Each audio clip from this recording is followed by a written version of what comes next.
D'abord, un mot sur la laïcité elle-même. Je n'ai pas ici la prétention de vous apprendre quoi que ce soit sur le sujet. Mais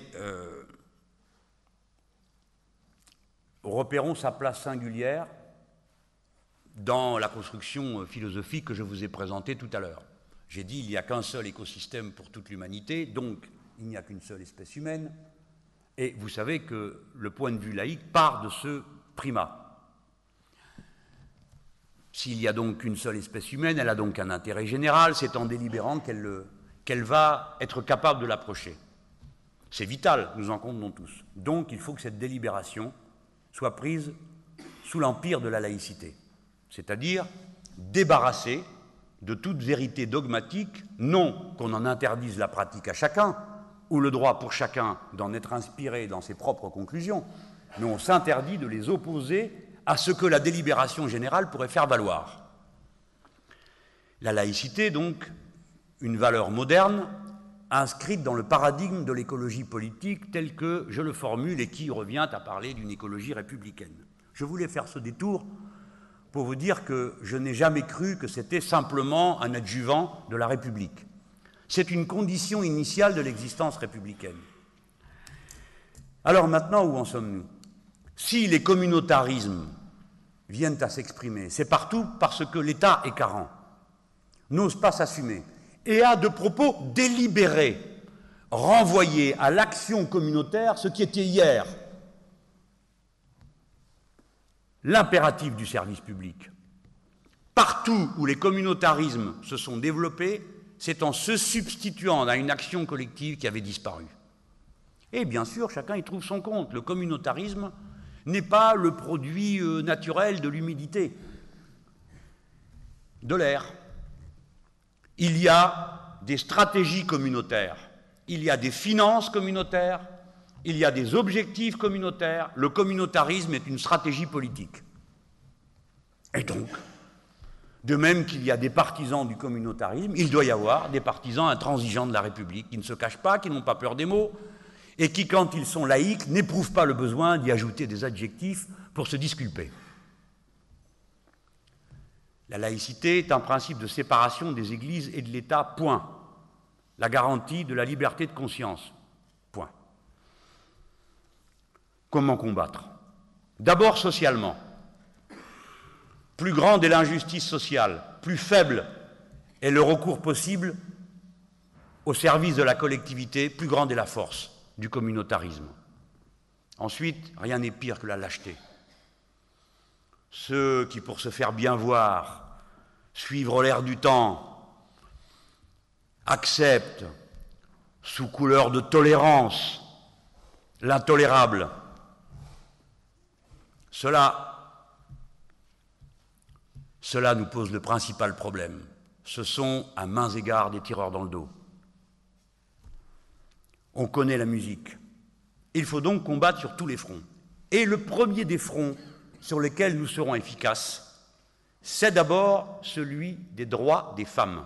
Le féminisme est le viatique républicain parmi les plus importants de la bataille que nous menons. Parce que c'est le mandroit de la société et de la pensée où on rappelle que tous les êtres humains sont égaux et semblables. Et donc, s'ils sont semblables, ils sont égaux par leurs besoins et il faut y répondre de la même manière. Et ils sont égaux en droit. Deuxièmement, ce sera en pratiquant une claire séparation des églises et de l'État. Ah bah donc, tout ce qui de près ou de loin laisse entendre que la religion pourrait être un service public et que donc on autorise des collectes d'argent à déduire de ses impôts, disposition qu'il faut abroger. Ou que l'on doit, ici ou là, financer la construction d'établissements religieux, à quoi il faudra définitivement renoncer. Ou qu'il y a ici ou là des poches qui, du fait de l'histoire, doivent être maintenues en l'état, profitant d'une habile confusion dans l'Alsace-Lorraine. On mélangera le droit social local, excellent et qui devrait être généralisé à toute la France, avec les survivances archaïques du Concordat. Et par conséquent, le programme du Front de gauche, c'est l'abrogation de toutes ces dispositions qui défigurent la loi de 1905. Toute la loi de 1905. Ce qui signifie rien de plus, et notamment rien de ce qui a été introduit par le régime vichiste, qui devra être retiré de cette loi. Il faut porter haut et clair le message de la laïcité, non en s'en excusant, mais en l'affirmant comme un principe qui peut être soumis au vote. La République n'est pas un régime neutre, je l'ai dit tout à l'heure. Dans ma conception des choses, elle ne le sera pas. Et si je suis le président de la République française, je ne serai pas chanoine de Latran. Je ne serai pas co-prince d'Andorre, républicain que je suis. Et les dispositions que je viens de décrire seront abrogées.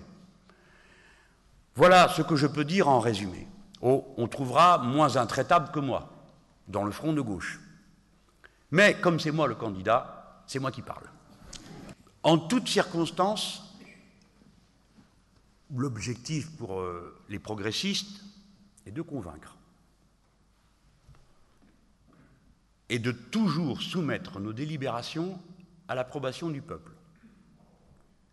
Il n'y a pas de souverain au-dessus de sa délibération. Nous pouvons avoir des convictions contraires au résultat de la délibération. Un vote vaut décision, pas conviction. D'abord, gardons ce fil, convaincre plutôt que contraindre. Mais ensuite, les principes, en toutes circonstances, doivent être appliqués. Je ne dis pas les valeurs, je dis les principes. Par exemple, nous ne pouvons pas accepter qu'au motif de convictions privées, les gens se livrent à des violences contre tel ou tel. Par exemple, dans la loi, il n'est pas permis de battre vos vieux parents. Il y a des dispositions qui répriment la violence domestique. Pourtant, on pourrait dire, c'est chez moi, je fais ce que je veux. Ben non, tu ne fais pas ce que tu veux. La loi entre dans ton domaine privé. Je pense que personne ne proteste contre ces dispositions. Bien. Alors, c'est sous l'œil, sous le regard, avec ce regard qu'on doit regarder chaque chose. Peut-on accepter que, par exemple, des femmes portent ce qu'on appelle des burqas? Pour ma part, je pense que non. Et je pense que ces comportements doivent être réprimés. Pourquoi? Pas pour des raisons de laïcité, mais tout simplement parce que c'est un traitement inhumain.